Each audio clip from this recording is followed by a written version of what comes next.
हारे का सहारा, जयपुर की सच्ची घटना। जय श्री श्याम दोस्तों, हमारे चैनल में आपका स्वागत है। ये कहानी है आज से केवल 5 साल पहले 2020 की जयपुर शहर में रहने वाले एक युवा जोड़े अभिषेक और नेहा की। ये एक ऐसी सच्ची घटना है जो हमें दिखाती है कि खाटू श्याम बाबा की कृपा कैसे उन लोगों पर भी बरसती है जो उन्हें पहले कभी नहीं मानते थे। अभिषेक 29 साल का एक स्मार्ट युवक था जो जयपुर की एक बड़ी मल्टीनेशनल कंपनी में सॉफ्टवेयर इंजीनियर का काम करता था। उसकी पत्नी नेहा 26 साल की थी और वह भी एक प्राइवेट कंपनी में एचआर मैनेजर थी। दोनों की शादी को अभी सिर्फ 1 साल हुआ था और वे जयपुर के एक आलीशान अपार्टमेंट में रहते थे। अभिषेक और नेहा दोनों ही एकदम आधुनिक सोच वाले युवा थे। धर्म, भगवान, मंदिर, मस्जिद जैसी बातों को वे पुराने ज़माने का अंधविश्वास मानते थे। उनका मानना था कि आज के ज़माने में विज्ञान और टेक्नोलॉजी ही सब कुछ है। वे अपने माता पिता की धार्मिक बातों को हंसकर टाल देते थे। दोनों का जीवन बिल्कुल सेट था। सुबह ऑफिस जाना, शाम को जिम या कैफे में घूमना और वीकेंड में फ्रेंड्स के साथ पार्टी करना। उनकी दुनिया सिर्फ अपने काम, अपने फ्रेंड्स सर्कल और अपने सपनों तक सीमित थी। 2020 के अंत में अभिषेक और नेहा को पता चला कि वे माता पिता बनने वाले हैं। ये खबर सुनकर दोनों की खुशी का कोई ठिकाना नहीं था।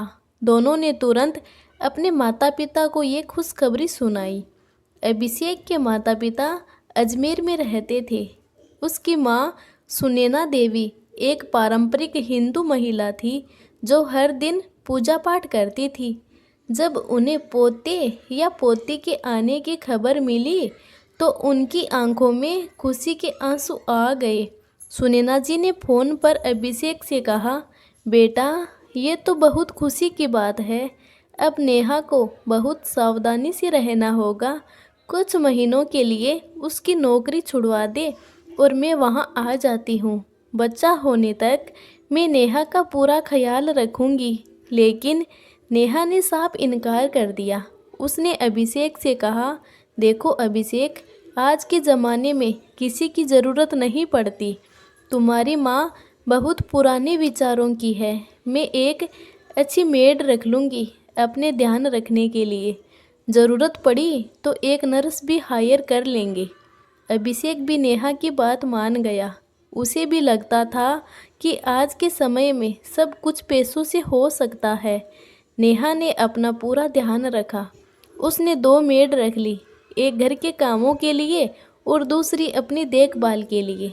पहले 4 महीने तक वह ऑफिस जाती रही, फिर उसने छुट्टी ले ली। अभिषेक भी बहुत केयरिंग था। वह काम से आने के बाद नेहा का पूरा ख्याल रखता था। दोनों ने बच्चे के लिए तमाम सामान खरीदा, कमरा तैयार किया। सब कुछ एकदम परफेक्ट था। 8 महीने बीत गए। सुनैना जी रोज़ फ़ोन करके नेहा का हालचाल पूछती रहती थी। वे बार बार कहती थी कि वे आना चाहती है, लेकिन नेहा हमेशा टाल देती थी। अगस्त 2021 का वह दिन था जब नेहा की ज़िंदगी पूरी तरह बदल गई। नेहा घर में आराम कर रही थी। दोपहर के वक्त उसे बहुत तेज़ प्यास लगी। उसने अपनी मेड को आवाज़ दी, लेकिन कोई जवाब नहीं आया। दरअसल दोनों मेड किसी ज़रूरी काम से बाहर गई थी और उन्होंने नेहा को बताना ज़रूरी नहीं समझा था। नेहा परेशान होकर धीरे धीरे चलकर किचन तक गई। उसने पानी पिया और वापस कमरे की तरफ चल पड़ी। किचन के फर्श पर अभी अभी पोछा लगा था और फर्श गीला था। नेहा का ध्यान इस तरफ नहीं था।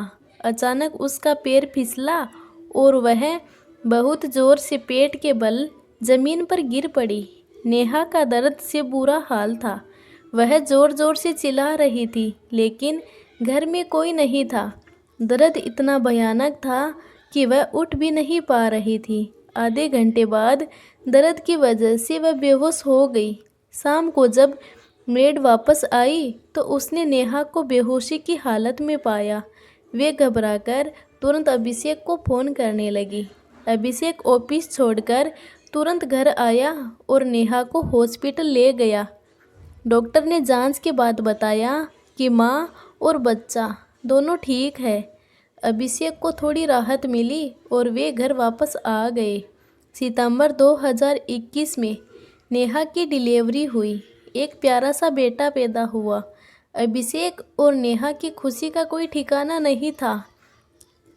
दोनों तरफ के दादा दादी भी आ गए थे। घर में खुशी का माहौल था। लेकिन 2 दिन बाद सुनैना जी ने एक बात नोटिस की। बच्चा किसी भी आवाज़ पर कोई रिएक्शन नहीं कर रहा था। ना वह किसी को देखकर मुस्कुरा रहा था, ना किसी आवाज़ पर अपना सिर हिला रहा था।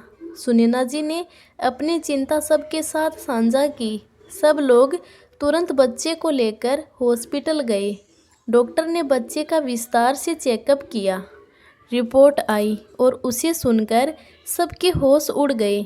डॉक्टर ने बताया, बच्चे को न तो दिखाई देता है और न ही वह सुन सकता है। बच्चा पूरी तरह से अंधा और बहरा है। नेहा डॉक्टर के सामने रो रो कर गिड़गिड़ाने लगी। डॉक्टर साहब, प्लीज़ मेरे बच्चे को ठीक कर दीजिए, मैं कुछ भी करूँगी। अगले दिन और भी टेस्ट हुए। रिपोर्ट्स और भी चौंकाने वाली थी। डॉक्टर ने बताया कि बच्चे के दिमाग पर चोट लगी है। जब नेहा गिरी थी तब बच्चे के सिर पर जोर का झटका लगा था, जिससे दिमाग का एक हिस्सा डैमेज हो गया था। डॉक्टर ने एक ही समाधान बताया, दिमाग का ऑपरेशन। लेकिन सफलता की संभावना सिर्फ 10 या 15% थी। अगर ऑपरेशन फेल हो जाता तो बच्चे की जान भी जा सकती थी। अभिषेक और नेहा पूरी तरह टूट गए। वे दिल्ली, मुंबई के सबसे बड़े हॉस्पिटल में गए। हर जगह से यही जवाब मिला, ऑपरेशन। 2 साल तक वे बच्चे को लेकर जगह जगह भटकते रहे, लाखों रुपए खर्च किए, लेकिन कोई उम्मीद नज़र नहीं आई। धीरे धीरे उनकी उम्मीद भी ख़त्म होने लगी। अभिषेक अब पहले जैसा चीयरफुल नहीं रहा था। नेहा हमेशा उदास रहती थी। जब भी वह अपने बच्चे को देखती, उसका दिल टूट जाता था। सुनैना जी जयपुर में ही रहकर बच्चे की देखभाल कर रही थी। 2023 की शुरुआत में एक दिन नेहा और अभिषेक की पड़ोसी श्रीमती शर्मा उनके घर आई। वे अपने हाथ में प्रसाद लेकर आई थी और सबको बांट रही थी। सुनैना जी ने पूछा, शर्मा जी, ये किसका प्रसाद है? श्रीमती शर्मा खुशी से बोली, सुनैना जी, ये मेरे खाटू श्याम बाबा का प्रसाद है। आज मेरे बेटे राहुल की गवर्नमेंट जॉब लगी है। 5 साल से तैयारी कर रहा था, लेकिन कुछ नहीं हुआ। 2 हफ्ते पहले हम सब खाटू धाम गए थे, बाबा से प्रार्थना की थी और कल ही रिजल्ट आया है। जय हो मेरे खाटू श्याम बाबा की। सुनैना जी ने उन्हें बैठाया, चाय नाश्ता कराया। बातों बातों में सुनैना जी ने अपने पोते की समस्या के बारे में बताया। श्रीमती शर्मा ने कहा, सुनैना जी, अगर आप लोगों को ठीक लगे तो इस बच्चे को बाबा के दरबार ले जाइए। वे हारे का सहारा है। उनके दरबार से आज तक कोई खाली हाथ नहीं लौटा है। हो सकता है वहाँ जाकर इस बच्चे की किस्मत भी बदल जाए। सुनैना जी के मन में एक उम्मीद जगी। उन्होंने नेहा और अभिषेक से कहा, बेटा चलो खाटू श्याम जी के दर्शन करने चलते हैं। क्या पता वहाँ जाकर सच में हमारा बच्चा ठीक हो जाए। अभिषेक ने गुस्से से कहा, माँ, आप ये कैसी बात कर रही है? जब डॉक्टरों के पास भी इसका कोई इलाज नहीं है तो मंदिर जाकर क्या हो जाएगा? मैं इन सब बातों को नहीं मानता। सुनैना जी ने धैर्य से समझाया, बेटा भगवान के पास हर चीज़ का इलाज होता है। तुमने सबके कहने से इतने डॉक्टरों के पास जाकर देखा, लेकिन कुछ नहीं हुआ। एक बार मेरे कहने से बाबा के दर्शन करने चलो। नेहा भी अब हार चुकी थी। 2 साल से वह अपने बच्चे को इस हालत में देख रही थी। उसने कहा, अभिषेक, माँ जी सही कह रही है। हमने सब कुछ ट्राई किया है, एक बार ये भी कर लेते हैं। अभिषेक को अपनी माँ का दुख दिखाई दे रहा था।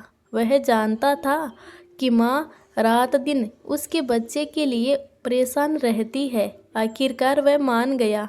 मार्च 2023 होली के बाद पूरा परिवार खाटू धाम जाने के लिए तैयार हुआ। ये अभिषेक और नेहा की जिंदगी में किसी भी मंदिर की पहली यात्रा थी। खाटू पहुंचकर अभिषेक और नेहा हैरान रह गए। इतनी भीड़ उन्होंने कभी नहीं देखी थी। हर तरफ से जय श्री श्याम के नारे गूंज रहे थे। लोग बड़ी श्रद्धा से बाबा के दर्शन के लिए लाइन में खड़े थे। 3 घंटे लाइन में लगने के बाद आखिरकार वे बाबा के सामने पहुंचे। खाटू श्याम बाबा की मूर्ति को देखकर न जाने क्यों नेहा और अभिषेक दोनों की आंखों में आंसू आ गए। पहली बार किसी भगवान के सामने खड़े होकर नेहा ने रोते हुए कहा, बाबा, आज तक हमने किसी भगवान की पूजा नहीं की। आज पहली बार हम आपके दर्शन करने आए हैं। हमारे बच्चे पर कृपा करो। बाबा, अभिषेक भी रो रहा था। वह भी पहली बार किसी के सामने इतना बेबस महसूस कर रहा था। दर्शन करके जब वे बाहर निकल रहे थे तो भीड़ बहुत ज़्यादा थी। सुनैना जी बच्चे को गोद में लेकर चल रही थी। अचानक सामने एक बड़ा पत्थर था जो उन्हें दिखाई नहीं दिया।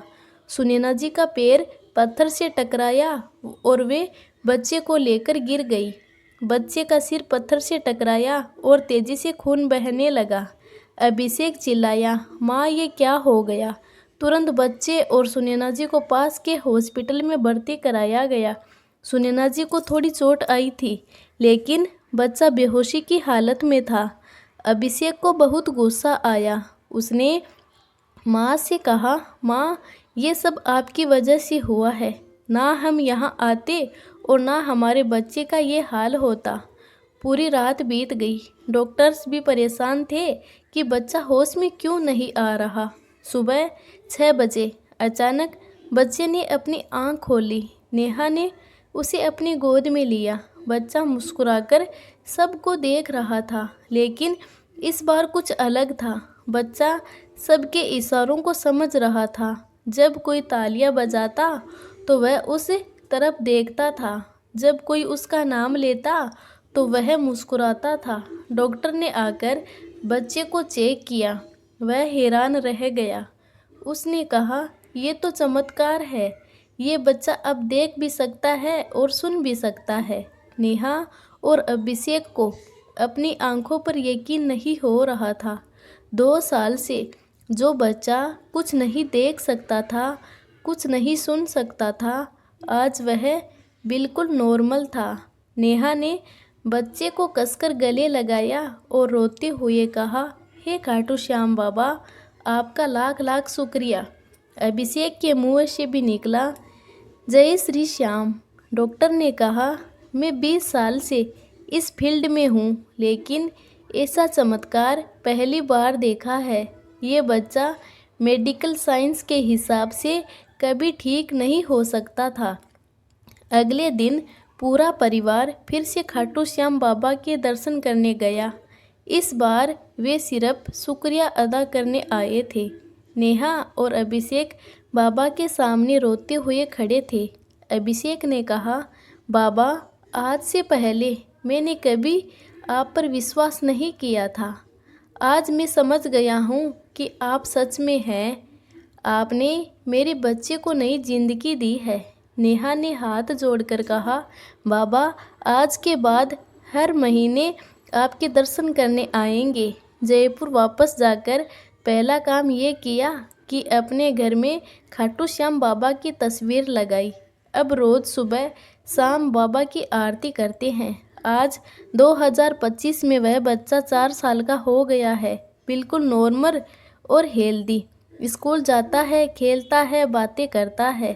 अभिषेक और नेहा हर महीने खाटू धाम जाते हैं। नेहा कहती है, पहले हम सोचते थे कि भगवान नहीं होते, आज हमारा पूरा परिवार खाटू श्याम बाबा का भक्त है।